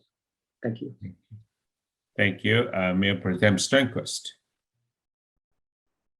You're on mute, Mayor Pro Tem. No other questions. Thank you. Thank you. I also don't have any further questions, but I want to echo Mr. Cook's what he said, but actually I will also include Mr. Cook in the contribution of Director Parga's team. I mean, Earlier we talked about actuary being an expert. Honestly, city finance is an expert. You need to be an expert to deal with all these complicated issues. And thank you, Director Paragus. Great work. And I think the audit really shows for year after year, and also the award that you all been getting every year really shows great, very good professional work. And thank you for that. So with that, are we ready for a motion? Mayor, I would make a motion that we receive and file attachments A, B, and C, and D to staff reports. A second. Okay, and all right, it's moved and seconded. May we have a roll call vote, please, Madam Clerk? Councilmember Chavez, Yes. Councilmember Mann, Yes. Councilmember Vizcarra, Yes. Mayor Pro Tem Sternquist, Yes. Mayor Yu. Yes. All right. Moving on to the next item, update from the city manager, Mr. Cook. Any updates? Thank you, Mayor Yu. I'll be brief. As you know, as we discussed, as we kind of previewed at our last meeting, the categorization of transmission levels has been revised, and now the county is in alignment with both the state and the federal government. So as my poor analogy of as we don't sprint, we jog through this, making any adjustments going forward. So there'll be some adjustments going forward organizationally, and obviously with the council meetings as well. I just want to thank a couple of folks, our city clerk team from my office, Ileana Flores, and Red 88, for how we've been able to do these virtual meetings. And Mary Yu, thank you for the last year of really taking the stewardship of running these meetings, and Councilmember Chavez the year before that. And also too, congratulations, Mary Yu, Councilmember Chavez. I look forward to working with you for hopefully another 4 years. And thank you. All right. That's it for me, sir. Thank you. And next item is update from the city attorney. It's good to see Mr. Eric Vale back with us. Only report is it's my pleasure to have sat with a spell with you tonight. It's nice to see all of you again and to see that the city's robust and doing well. Thank you for the opportunity to sit with you for a while. All right. Good to see Mr. you. Vale. Good. Mr. Vale, I have a question just so that our audience can hear it. The fact that we didn't bring back an item to do teleconferencing for future council meeting, that means that we are going back in person, right? AB 361 requires you to renew that every 30 days. So that would lapse if you didn't review it. I'm not sure if you did it at your last meeting for another 30 days, but it runs out. Yeah. And Okay. that means you'd have to go back and go to the normal teleconferencing rules, which everybody might remember are somewhat cumbersome. Right. Okay. Well, thank you, Mr. Vale. Good to see you. Pleasure. So next item is council reports regarding ad hoc or standing committee meetings. Any reports from anyone? I don't know. No.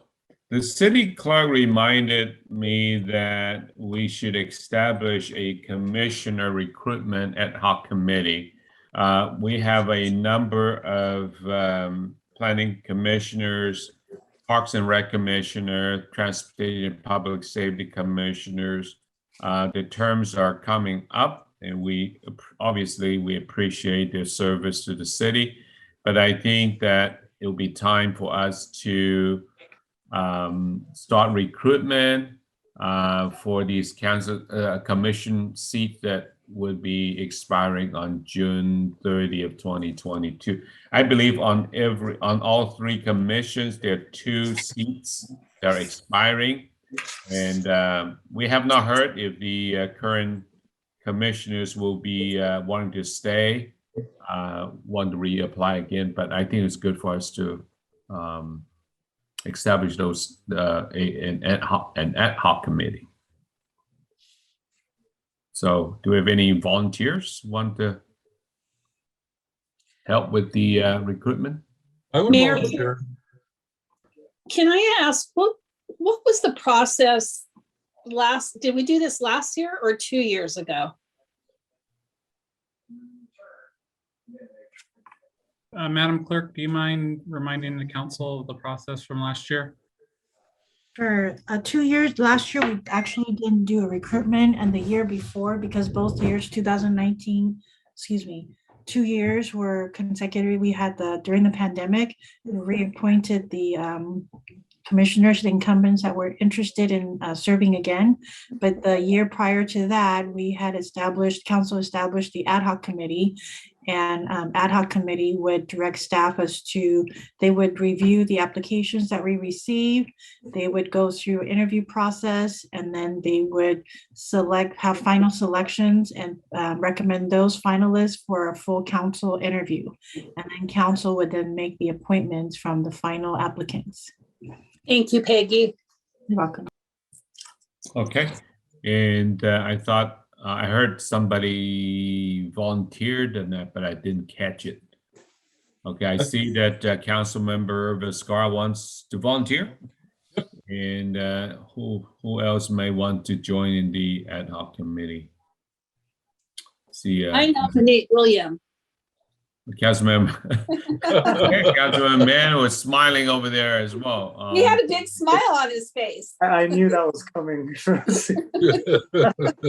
Okay, if there are no other suggestions, I guess we'll appoint Councilmember Viscar and Councilmember Mann to head our commission recruitment ad hoc committee. All right, thank you for that. Just remember, we can't do it on Wednesdays. That's golf? Yes. All right. And William has a job. Yeah, if you can make Fridays, Fernando, that will work best for me. All right, moving on to our next item. Thank you, both of you. Is council items separate from the city manager's regular agenda. So starting with Councilmember Viscar, any items from you? Not really. I would like to thank everybody for the work done for this meeting. And I see I have some homework to do. All right. So thank you, Susan. Thank you. Thank you. Councilmember Chavez. Thank you, Mary. First of all, I want to thank Eric for joining us this evening. It's always nice to see you again. Glad to see you're looking great and doing well. And so thank you. My only regret is that we didn't have some difficult legal questions to ask you tonight and put you on the spot, but we let you off pretty easy tonight, I think. But I'm sure you would have handled them in your normal professional way you've always done before. So thank you. Well, next time you have a thorny issue, invite me back. We will. Okay. I do want to thank everyone for their vote of confidence, and look forward to serving the next 4 years alongside Vince. You know, we came in this together. We'll probably leave together, but you know, at least it won't be for another 4 years. So that sounds ominous. Well, you never know. You know, the thing you think about it, 4 years seems like a long time, but these days it goes by pretty fast. Yeah, it goes by pretty fast. And then lastly, I wanted to share and I thought I had it up here a minute ago and I lost it, but I just wanted to share and you know, I know we're going back next meeting to live, and I've been one of those proponents all along, but I just want to state that, you know, for those people who think that the pandemic is over, it's not. Okay, it's not over. And I was reading an article today about what's happening in Great Britain and how they are seeing a surge that is now occurring shortly after they dropped all their precautions, which seems kind of ominous to me when the same thing seems to be happening now. Just a week ago in Pasadena, I would walk around and everybody'd be wearing a mask, even on the street. Now I walk around Pasadena, no one's wearing a mask. And so, you know, I just hope that we don't make the same mistakes that we've made before, and you know, it's that things will work out. But I just want to tell everyone out there, or anyone who listens, is that, you know, we still need to take some precautions. It's not like we woke up one day and all of a sudden everything's gone. And that, I hate to say it, but I don't think that's going to be anytime soon, if at all. I mean, we're going. Seems like everyone that you listen to these days, this is going to be around with us for a long, long time, and we're just going to have to keep on top of it. So anyway, that's all I have to say. But I do, at the same time, like I said, I look forward to seeing everybody in a couple of weeks, and you know, keep our fingers crossed, and that everything will turn out fantastic. So looking forward to the next year with our new with our reorganization as well. So thank you, Mary Yu. And of course, just lastly, of course, Mayor Yu, I know I did say a little bit last time, but I just want to reiterate that, you know, thank you for your service this past year. It's, as you and I both know, it's not easy being a mayor during a pandemic, and you know, you've done your job very well, and appreciate your service. And again, I know that, you know, who was it? I forget who I was talking to the other day. Somebody from another city, and was talking, or maybe, I don't know if it was a city or some other organization, and how they were, a lot of infighting going on. And whenever I hear that, I just feel truly blessed that we have a council that doesn't always agree, but doesn't do it in a disagreeable manner. Yeah. And you know, Tom, it you really and I agree all the time. Yeah, right. But we're still friends, right? Yes, we are. So, you know, that's the important thing. And I think sometimes we take that for granted, and because, you know what, and I know all of you know this, it doesn't happen like that in many other cities. It really doesn't. So again, thanks again, and thanks, Vince, for a job well done, and look forward to the next 4 years. Yes. Yep. Thank you, Tom, for the Thank kind you. words. Thank you. Thank you. Councilmember Min.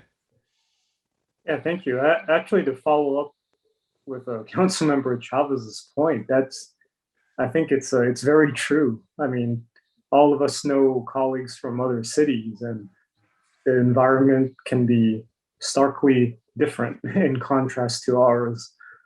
And when they ask about our elections, and I says we haven't had one in some time, I think it's odd for others to hear that.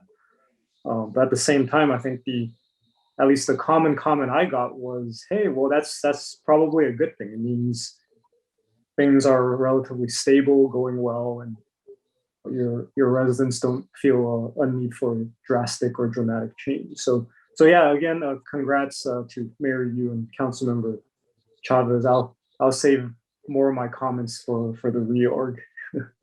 But in other matters, I did want to ask our city manager if you could give us a quick update on our dedicated deputy assignment team since the departure of Joe Zuniga. I don't know if we've publicly discussed or talked about the replacement. Thank you, Mary. Thank you, Councilmember Mann. I will be brief. I'm happy to report that Captain Reyes has appointed Deputy Francis Bowie to replace Deputy Zuniga. We're very happy to have Deputy Bowie. As you remember, he was the temporary replacement when Deputy Zuniga was out on medical leave for a little more, almost close to a year. So it has been, and he's already filled the spot. It is an incredibly smooth transition. Deputy Bowie's also done traffic and patrol in Temple City prior. Prior to that, he was a special assignment deputy to South El Monte. So South El Monte's loss is our gain. So happy to have him as part of our team. He's already well known in the community, well known amongst staff. So it couldn't have asked for a more smoother transition. So thank you to Captain Reyes on that.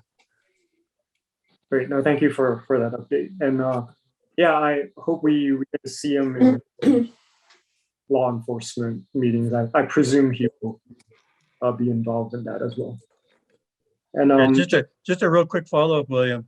Yeah. I was at the sheriff thing with Athens last Wednesday, and Deputy Bowie was there, and he is very, very, very happy to be back. And so, I mean, he really expressed his just happiness in being back in the city. So that, I think that bodes well for us. So that was a good thing to hear.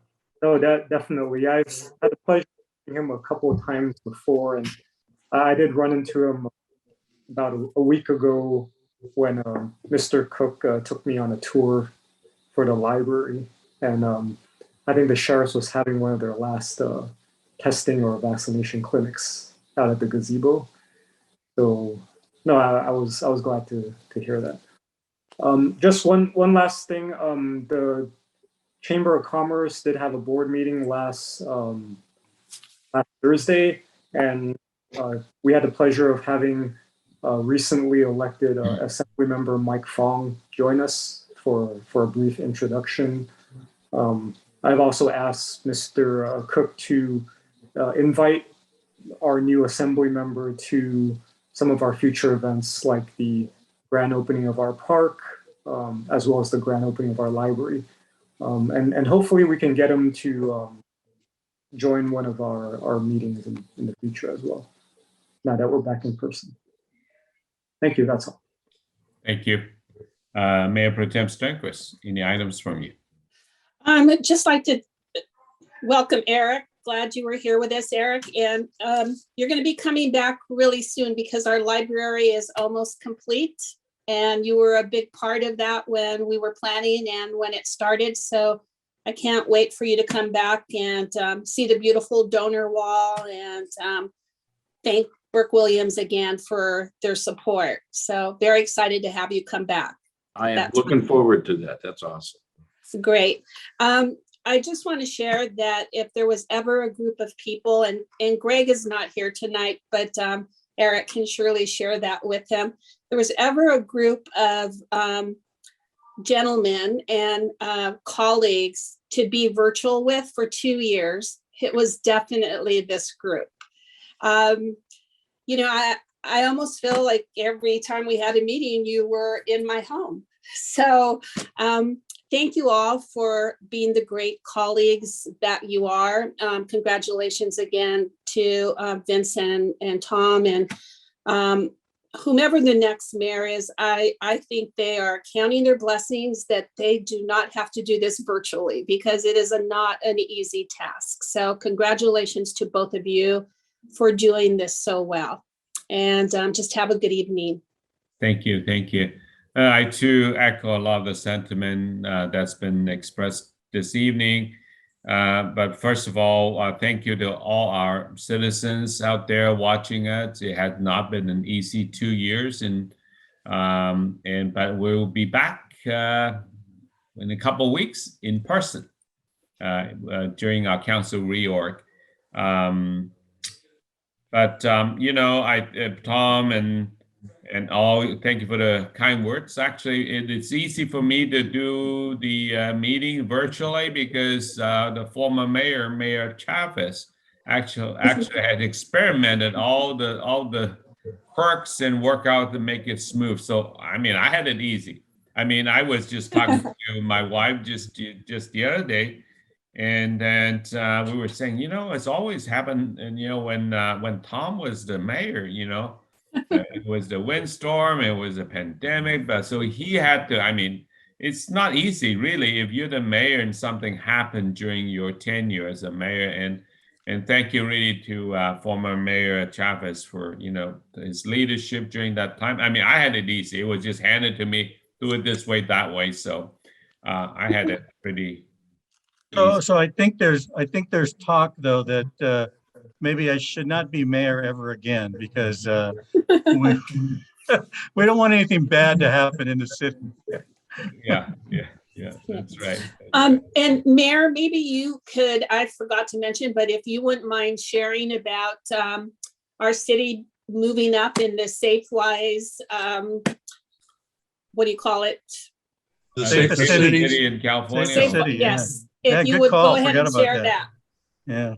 Well, we moved up from what, number 23 to 15, am I right, Mr. Cook? Yes, yeah, so again, it's a great testimony to how the city been run. And earlier we talked about the finance of the city in spite of the pandemic, and thanks to Mr. Cook and Director Paragas and Mr. Reimers and Mr. Matsumoto. I mean, things are happening within our city in spite of the pandemic. And so I really look forward to our next meeting when we can finally see each other in person. And it will be a new beginning after 2 years. So with that, I will move on to our next item, which is additional public comment on item not listed. So for those calling in, your audio will now be unmute. Let's see if there are folks calling in at all.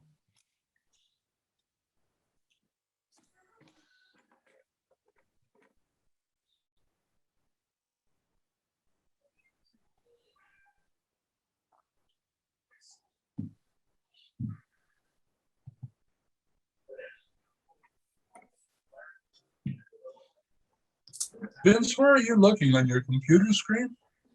Right there in I the am middle of the looking on screen. my laptop and 2 other computer screens. I have 3 screens.